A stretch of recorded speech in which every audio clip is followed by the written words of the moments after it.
देवक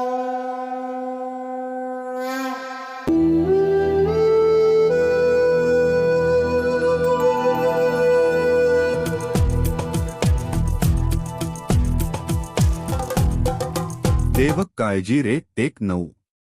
इवानच्या डोक्यावर आता जबाबदारी वाढली होती. सर्व अडकून पडले होते. इवान सारखी बडबड करत होता आणि त्या लोकांना ह्या कार्यापासून परावृत्त करायचा प्रयत्न करत होता. हात पाय बांधून होते पण तोंड बांधायचे सोडलेलं तर तो त्याच पुरेपूर वापर करत होता.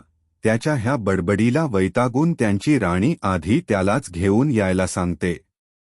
इवानला बळी द्यायला घेऊन जातात. प्रिशा तर त्या काळजी आणि टेन्शननेच बेशुद्ध पडली. अभू, हे लोक आपली बळी अभूला देणार आहेत. छबीला ते कळताच ती गोंधळून इवानला बघते पण तोपर्यंत इवानला 2 मोठ्या भाल्यांवर अडकवून चौघे नेताना दिसतात. छबी त्याला सांगण्याचा प्रयत्न करते पण ती ओरडूही नव्हती शकत. ती फक्त अभू अभू करत होती. इवानला वाटते तो मारणार म्हणून छबी अभूच्या नावाचा जप करत आहे. तो दुर्लक्ष करून आरडाओरडा करतो. पण कोणाच्या कानावर त्याचा आरडाओरडा पडत नव्हता. त्याला त्या भाल्यांवरून काढतात आणि राणीच्या समोर टाकतात. इवानला समोर बघून राणी खुश होते. हट्टा-खट्टा बळीला बकरा मिळाला आहे म्हणून. ती सर्वांना आज प्रभू खूप खुश होतील आपल्यावर असं सांगते. तिकडे काय चाललंय हे छबीला कळत होते. ती आहेलीला बघते.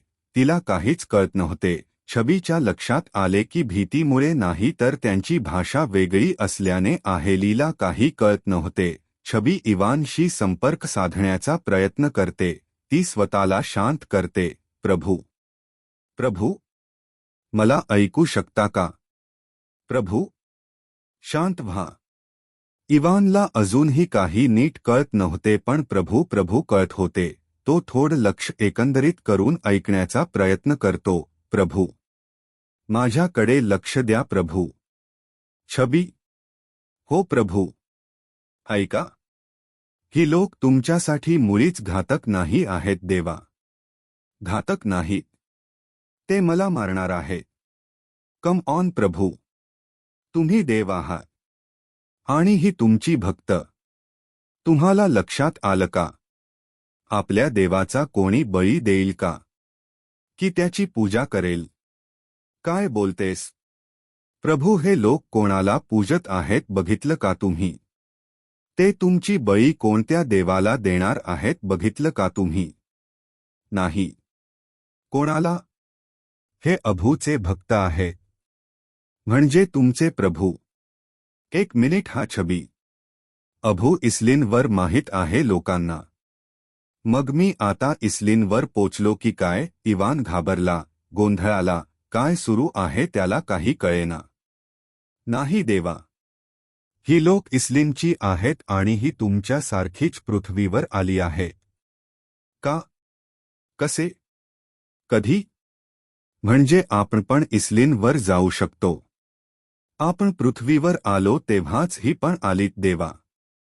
छबी, एक तर माझ्याकडे वेळ कमी आहे आणि तू आहेस की मला अशा पझल देत आहेस सोडवायला. माझ्या लक्षात आलं देवा. तुम्ही थोडं लक्ष द्याल तर त्यांची भाषा तुम्हालाही लक्षात येईल. ते कार्नाईन भाषा बोलत आहेत म्हणजे इस्लिनवरची भाषा. इवाननी मान हलवली. देवा, ही लोक आपल्या सोबतच आली होती. त्याच शिपमध्ये. मला आणि देवी प्रकृतीला. तुम्हाला त्यांनी इथे सोडलं आणि परत जायचं तर तुमच्या काळजीपोटी ते इथेच थांबले देवा.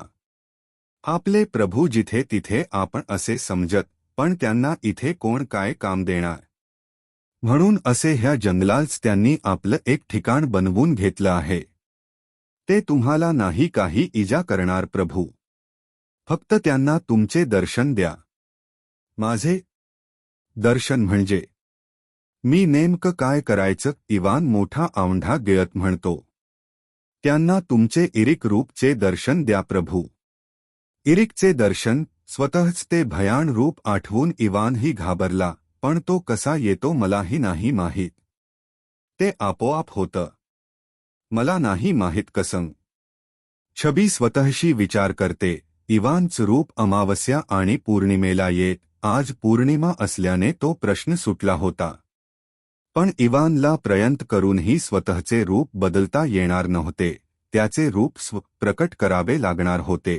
ते रूप तर इवानला राग आला की येणार. आता ह्या भीतीत इवानला राग कुठून आणायचा? छबीला लवकर काही करायला हवं असं विचार करते आणि ती स्वतःला सोडवण्याचा प्रयत्न करते. अंधार असल्यामुळे ते एक ब्र होतं. कोणाला काही दिसत नव्हते. छबीने लगेच रूप बदललं आणि ती त्या बंधनातून बाहेर आली आणि लगेच परत आपले रूप बदलले. तिने सर्व चुटकीत केलं की बाजूला बसलेल्या आहेलीलाही त्याची जाणीव नाही झाली. के तू कस काय सोडवलस स्वतःला? मला सोडव. ती हळू आवाजात आपले हात दाखवत विचारते. तशी छबी तिच्या डोक्यात बाजूचा मोठा दगड उचलून मारते आणि तिला बेशुद्ध करते. ती धावत राणीच्या समोर जाते. पागल राणी, तुला कळतं का कोणाचा बळी पहिले द्यायला पाहिजे? तू ह्या बिचाऱ्या पुरुषाचा बळी कशी देऊ शकते जेव्हा तुझ्या समोर मी उभी आहे? छबीच बोलणं ऐकून राणीही चेवात आली. स्वतःला कमजोर पुरुष म्हणून संबोधलेल बघून इवानलाही चेव चढला. छबी, डोकं फिरलं का तुझं? मी कमजोर का? तुझा प्रभू कमजोर? छबी त्याला एक हो तूच कमजोर असा लुक देते. ते बघ, ते बघ. मी तिला एका फटक्यात गार केलं.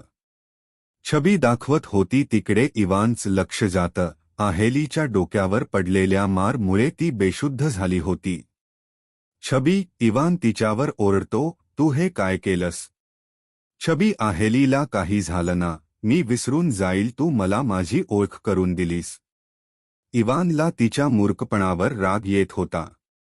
अरे आधी जिंकून तर दाखव. छबी त्याला अरे तुरे करायला लागलेली बघून आता इवानला अजूनच तिचा राग येत होता. बघितलं राणी सरकार, तुम्ही काही नाही करू शकत. ही व्यक्ती आपल्या बहिणीला नाही वाचवू शकला. तो कमजोरच पुरुष. मी प्रसन्न करेल तुमच्या देवाला. अभूला मी हवी आहे. ही अशी कमजोर बळी द्यायला तर ते अजून रुष्ट होतील तुमच्यावर. मी ओळखते अभूला. त्यांना काय आवडेल आणि काय नाही. चंद्र डोक्यावर आला होता आणि छबीचा प्लान काम करत होता. चंद्राचा पौर्णिमेचा प्रकाश आणि इवानला येणारा छबीचा राग असर दाखवत होता. इवानच्या हाताची नख टोकदार झाली. त्याची कातडी बदलू लागली. डोळ्यात रक्त साठून आले. काही क्षणातच इवान्स भयान रूप इरिक सर्वांच्या समोर उभं होतं. सर्वांचे भाले तसे जागच्या जागी पडले. सर्व गुडघ्यावर बसून इरिक पुढे नतमस्तक झाले. इवानच्या जागी इरिकचं रूप बघून त्यांची राणीही थक्क होती. सर्व आपल्या अभूला बघून आनंदी होते. अभू अभू करत सर्व इरिकच्या आसपास जमा झाले. तिकडे ज्या दुसऱ्या ग्रुपला पकडून आणले होते ते मात्र शॉक लागून सर्वच बेशुद्ध झाले होते इवानला इरिकमध्ये बदलताना बघून. इरिकच ते भयान रूप बघून. आपले प्रभू दर्शन द्यायला आले आहेत बघून इवानला कुठे ठेवू आणि काय करू असे झाले होते सर्वांना. इवान त्यांना म्हणतो, ह्या सर्वांना सोडून द्या, मला कोणाची बळी नाही पाहिजे. पण ती लोक ऐकायलाच तयार नाही. आपले देव आले आणि त्यांना काहीच भेट नाही द्यायची. राणीने छबीला धरून तिचकेह बळी द्यायचं ठरवलं. आत्ता मात्र छबीचे भाव बदलले. आपला प्लान आपल्यावरच उलटतो असे वाटले तिला. ती त्यांच्या भाषेत बोलू लागली. तिने लगेच आपले रूप बदलून दाखवले.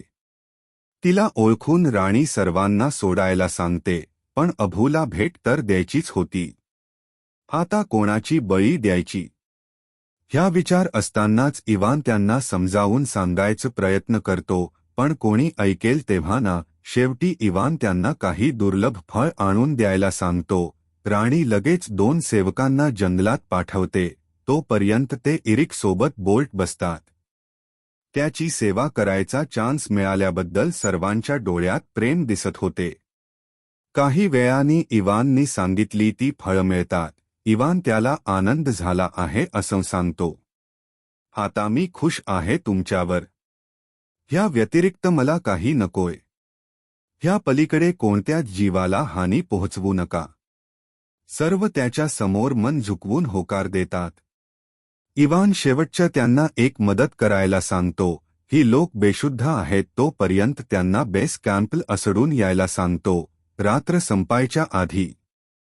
राणी लगेच अंमल करणार असं सांगते. इवान तिथून निघायला जातो. छबी मात्र त्याला बघताच बसली होती. काय झालं तुला? माझ्या प्रभूच, इरिकचं दर्शन झालं मला. धन्य झाले प्रभू. आज तुमच्या सोबत येऊन माझं जीवन सार्थक झालं प्रभू. इवान नुसतं हसत राहतो तिला बघून, मग पुढे म्हणतो, आता तुला तुझ्या प्रभूची आज्ञा आहे. मला जाणून घ्यायचं आहे, इस्लिनवरून आपण इथे का आलोय? ते कसं प्रभू मी सांगणार. अवज्ञा करायची आहे का तुला? बघ मग माझा राग सहन होईल का तुला? आणि इथे आता तुला माझ्यापासून वाचवायलाही कोणी नाही. छबी त्याची चालबाजू समजून हसते. प्रभू, तुम्हाला अजून तुमचे रूप बदलता येत नाही आहे. तुम्ही काय रुष्ट व्हाल माझ्यावर? तुम्हाला खूप अजून साधना करावी लागणार आहे. तुमच्यातली शक्ती जागृत करायला. हा ते मी करेल. पण आता रात्र आहे. आपण ह्या जंगलात एकटे चालत जाणार आहोत. वेळच वेळ आहे. मग मला माझी कथा ऐकायची. इवान आता हट्टाला पेटला होता. छबी ठीक आहे म्हणते. तशा सर्व कथा लांब लांब किंवा खूप खूप वर्ष पूर्वीची गोष्ट आहे अशा सुरू होतात.